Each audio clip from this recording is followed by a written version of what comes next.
Yo, what up, YouTube? Back at you with another video.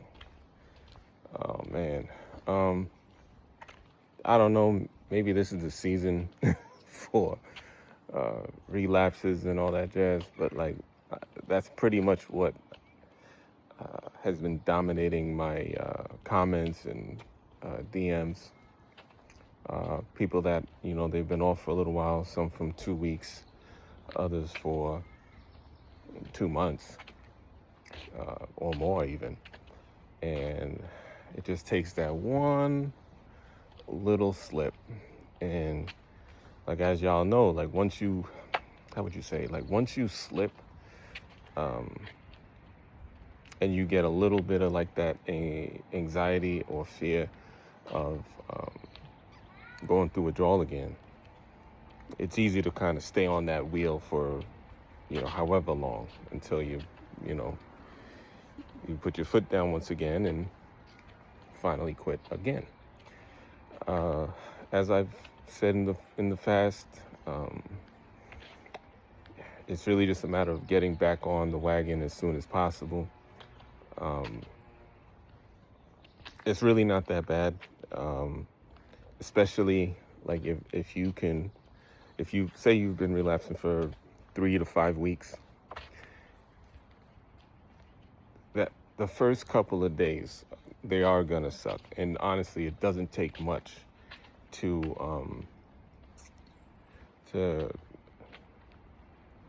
to like trigger withdrawals. Like, I'm telling you, like, I remember when I would relapse, honestly, if I had been doing it for 5 days, 7 days, uh yeah, I definitely would feel the watery eyes and the the thought, all the stuff. Like, it would literally, like, it would snap right back in no time. um and that sucks. That definitely sucks. uh but you just keep keep saying no. Like, just keep not indulging anymore. As always, I always think that you should look at the why behind it all. Like, what do you feel you're missing? Why are you taking this shit?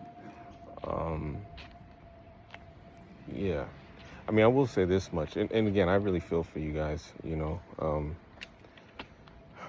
Don't think I don't. It's just, honestly, after a while, this thing becomes so distant that you're not really thinking about it.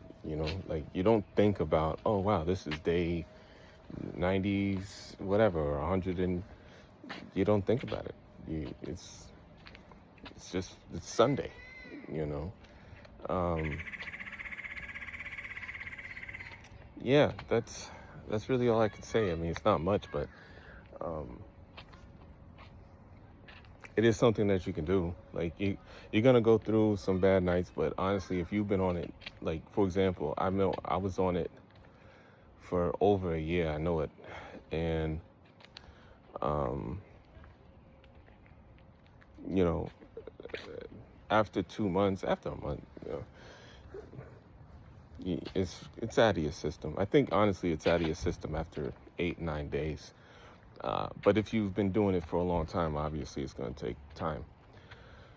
But once you're off it,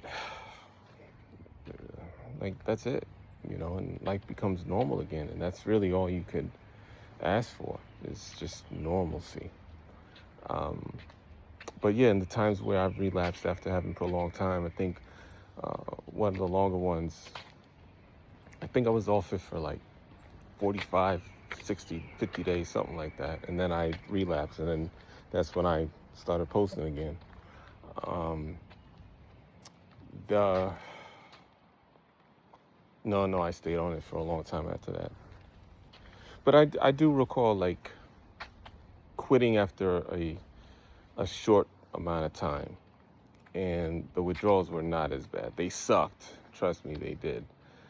Um, but it wasn't like I had to wait for my skin to come back, or even sleep. Um,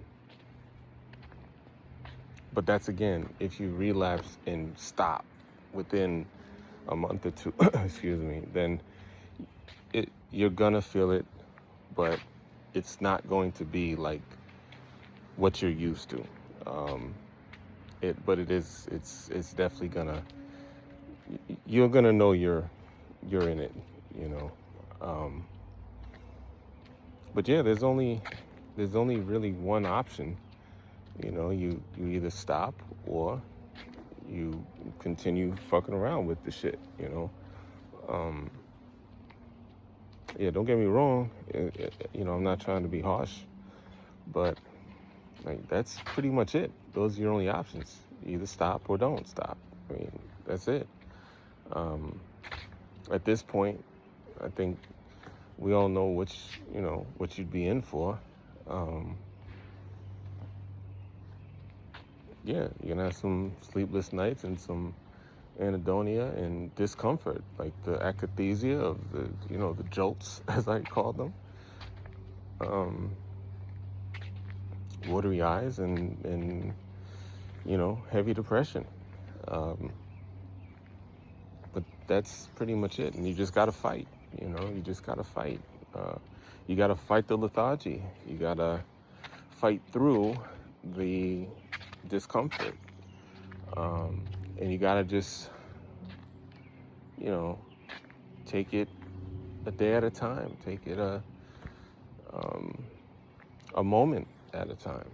And that's really it. And then before you know it, you're in a better place.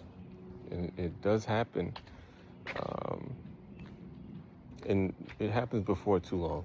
Like, I've always remembered this. It usually is over, or it starts to get better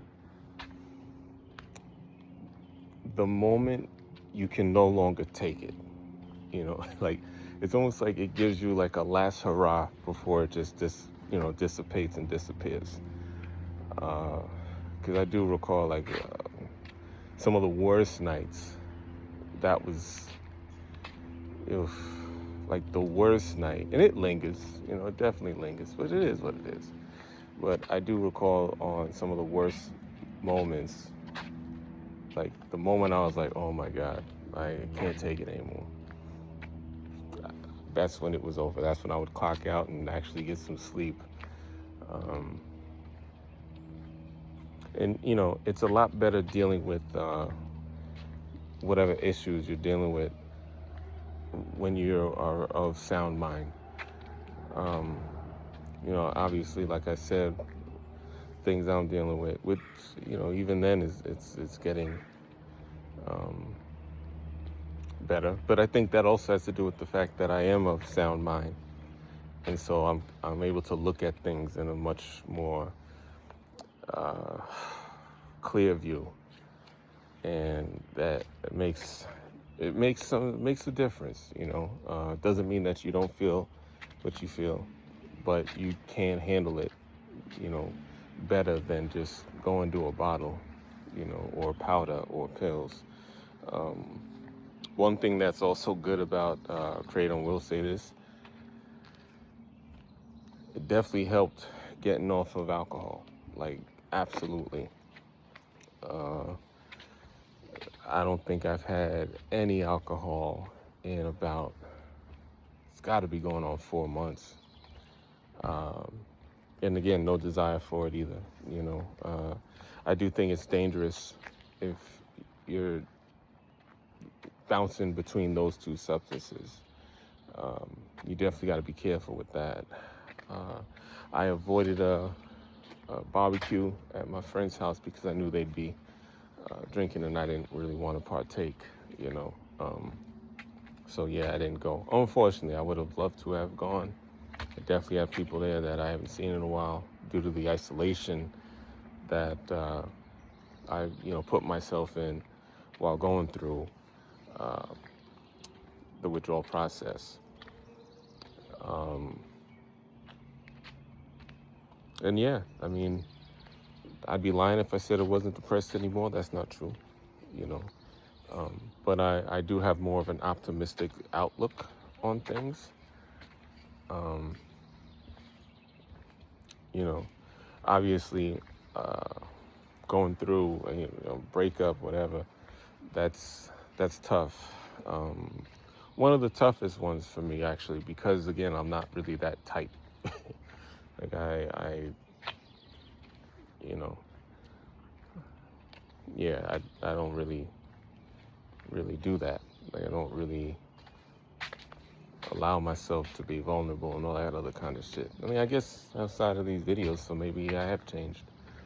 Um, but you know, um, you get to a point where you have acceptance, and even when you're going through the worst of it with oxy withdrawal, kratom withdrawal, it's just a matter of acceptance. So you accept that it's gonna suck, and you just roll with the punches. And that's pretty much advice for life, because that's what I'm doing also with this setback. Um, just acceptance, and getting back into the gym, that is paramount. Like, that really does help, even if you're just walking or whatever, but that helps tremendously. What I will say is, even when you're at the worst of it, guys, just fight it. So, like, if you have lethargy, fight to get some sort of activity or movement going. As far as discomfort with sleep, there's really not much. I mean, there's probably things you could take, but I just did it off the muscle, man. And then mentally, you just kind of gotta keep yourself motivated. And I know that sounds ridiculous, but you kind of just have to find one little twinkle of hope, or one little spark that can, get you into the next half hour, and yeah, just, again, the first 4 days, those are going to be the toughest for you, but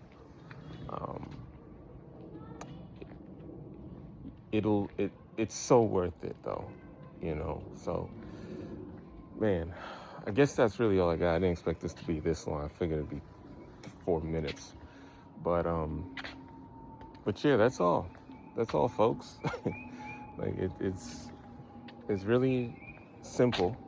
It's not easy, but the concept itself is very simple. So if y'all are quitting today or tomorrow, or you quit yesterday and now today you're feeling it, just count down. You got another 72 hours until you start getting a little bit of relief, and then you just keep building on that momentum. And it doesn't feel like a lot at first, but